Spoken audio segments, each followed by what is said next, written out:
Hey everybody, this is Tom here with something a bit different. Mondays are going to be the day I do something completely different from now on. So reviews, top 10s like this, etc. Mondays are going to be the day for some varieties. So if you guys want that, great. If not, hey, the other stuff's not going anywhere. But for today's first video, Avengers Endgame hype kind of gave me a bit of a craving to play some Marvel games. So this is my top 10 list of the best Marvel games. My only rule is that if there's more than one game in a series, I'll pick the better of the two or three, etc. But alright, let's get started.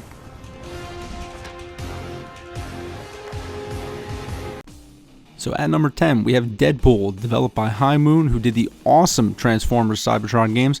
Deadpool is one of the few games that perfectly captured the spirit of the character. It's a third-person shooter / action game where we play as Deadpool.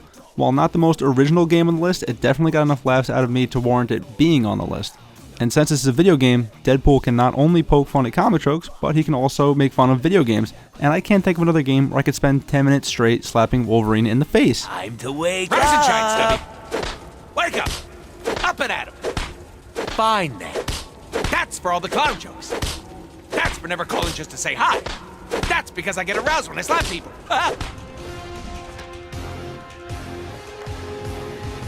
So at number 9, we have the first and certainly not last Spider-Man game on this list, but definitely the most nostalgic for me. Spider-Man on PS1 is a classic. The intro with Stan Lee dialogue is so nostalgic, I actually think I have to play the game all the way through now again. This was one of the first games that really nailed playing as Spider-Man. He's got his webs, climbing, swing, super strength, even some pretty good combat. This game even nailed the Spider-Man villains with some of the most awesome boss fights I saw at the time. It's a ton of arcadey, nostalgic fun, and every Spider-Man fan owns this game to try. So at number 8, Telltale's Guardians of the Galaxy. So the Guardians of the Galaxy are a team I didn't even know existed before their movie, and now they're some of my favorite characters in Marvel, period. Telltale got a hold of the license for the game, and holy crap, this is actually way better than I expected. The story is a unique story involving the Guardians sent out on a mission to help deal with Thanos, and then it kind of goes off the rails from there, and I definitely don't want to spoil anything aside from that.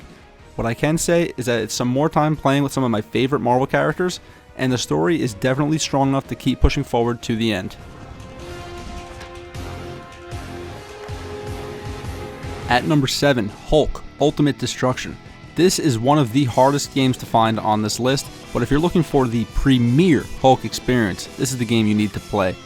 The closest game I can compare the pace of Ultimate Destruction with is Prototype, which is made by the same developers where the movement speed is still unmatched. Nothing quite like chucking a massive rock at a pesky helicopter or taking a bus with civilians still inside probably, and weaponizing it into arm gauntlets and beating the crap out of everything that moves. This game nails the Incredible Hulk and is definitely worth your time.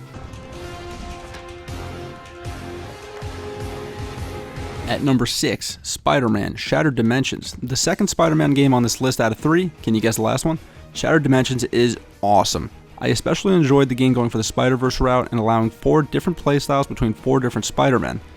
The presentation and production values were amazing, the gameplay was fun. I oddly really liked Spider-Man Noir's stealth sections because they felt like Batman Arkham missions, and Ultimate Spider-Man being a brawler was fun too. I also love that I can do these missions in any order, so I'm not forced to play one style if I'm more in the mood for another. Shattered Dimensions is so good, and it's such a shame it's so difficult to find nowadays. If you see this on a shelf, grab it. So at number 5, we have X-Men Legends 2. The only reason 2 is here instead of the first is the bigger character roster, but the X-Men Legends games are games that brought the modern beat 'em up back for me. Nothing captures the essence of a superhero better to me than getting some friends together, picking our favorite hero, and co-oping through enemies Diablo style. The gameplay is simple, but think X-Men Arcade but with some more depth to it. Every character has unique moves and abilities, unlockable costumes, and even the story isn't half bad if you ask me. I will say this game takes a bit of a hit if played alone, as any repetitive beat 'em up does, but get a couple friends together and you're in for a great time. At number 4, we have X-Men Origins Wolverine. This game is awesome. How they managed to take a not great movie and make a great game out of it is beyond me, but X-Men Origins Wolverine plays just like a modern character action game akin to God of War or Devil May Cry, except you're Wolverine. But Wolverine with the kid gloves off, going on a bloody rampage is just straight up fun. If you ever wanted to feel like Wolverine, this is it. Plus that one fight with the Sentinel is one of my favorite boss fights in any video game just because of how out of nowhere and how awesome it was. At number 3, arguably the best Avengers game, Marvel Ultimate Alliance 1 and 2. These are the best games about the Avengers that exist. Ultimate Alliance is just like X-Men Legends, but with the whole Marvel universe at play. Going stage to stage with my favorite Marvel characters ranging from Iron Man to King Deadpool is a blast, especially with friends. I slightly prefer 2 for the cool team-up attacks and the surprisingly faithful retelling of Civil War, but both games are a blast and thankfully readily available on modern consoles nowadays. With a third one coming to Switch soon, no better time to play the originals.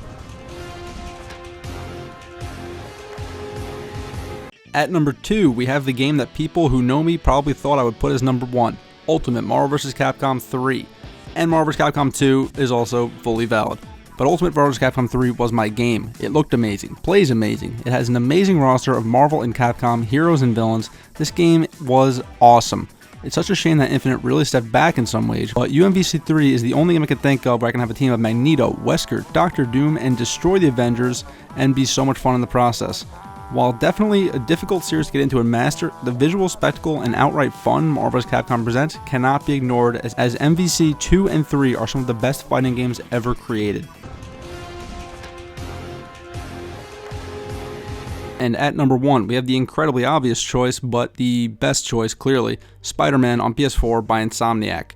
Spider-Man is one of the best superhero games ever made, period. The game perfectly captures Spider-Man better than any game I've ever played. Swinging around the city feels amazing, the story is great, hell, even the side quests and collectibles are incredibly fun. The combat, while very Arkham-esque, is perfect for this game. With the amount of spider gadgets and suit abilities you get, it feels a little bit more unique than the Arkham games as well. The game is a 10 to me on all fronts, and if you have somehow not played it and own a PS4, this is a must for any Marvel fan. And that's my list. Is there any game I missed? Disagree with any of my choices? Let me know in the comments below. Next week, I haven't completely decided. I originally was going to do a DC list, but it would be entirely Batman, so I doubt that. Maybe I'll review something, who knows. But alright guys, subscribe if you haven't, hit the bell if you want to be notified, and I will see you next time.